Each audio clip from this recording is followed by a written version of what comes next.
sidang ini kita kemarin hampir ricu ya karena jaksa tuh dituduh memotong pembicaraan dari saksi. Terkait saksi dalam agenda saksi di persidangan, itu setiap agenda saksi itu dihadirkan saksi oleh baik terdakwa maupun saksi dalam kategori perjalanan kasus pidana itu berjalan, kemudian itu adalah saksi yang meringankan, ya sejauh mana dia akan memotong pembicaraan itu adalah bukan lagi kewenangan daripada terdakwa. Oke, jadi kalau dalam runtutan hukum acara persidangan itu harus berdasarkan izin daripada majelis hakim yang mulia.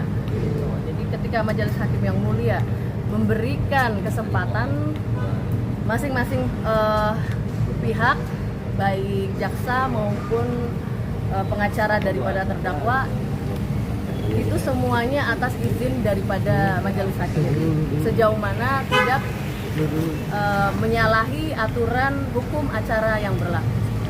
Tapi lagi saksi menerangkan sesuatu saksian ya yang masih berkaitan dengan kasus itu tiba-tiba di-cut gitu. Nah itu etikanya seperti apa? Apa punya hak juga seorang JPU? Dalam saksi sedang memberikan kesaksian di persidangan,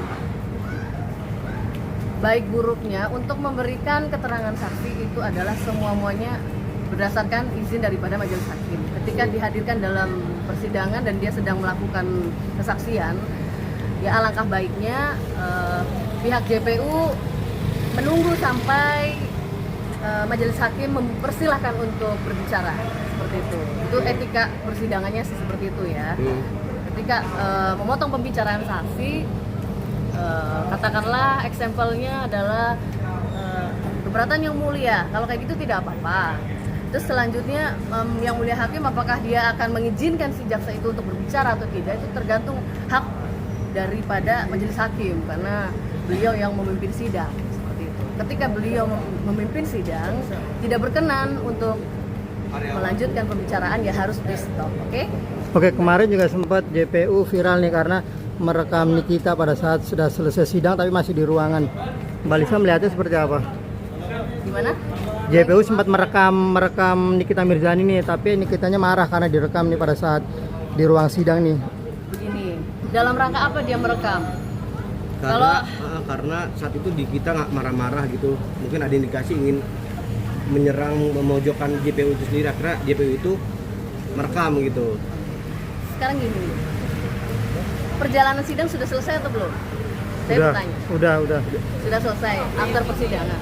Oke, jadi kalau masing-masing pihak sudah selesai sidang, harus segera membubarkan diri dari ruangan sidang. Karena pasti sidang itu jadwalnya sangat padat dan harus berganti dengan yang lain. Oke, jadi ketika rekam-merekam itu berjalan, kalau merekam itu tanpa izin daripada pemilik, ya kan, yang direkam tersebut, maka akan ada indikasi ke arah pidana atau patut diduga melakukan tindak pidana. Karena hukum rekam-merekam itu semuanya jelas ya, itu berkaitan dengan UU ITE yang mana ancaman hukumannya 15 tahun penjara.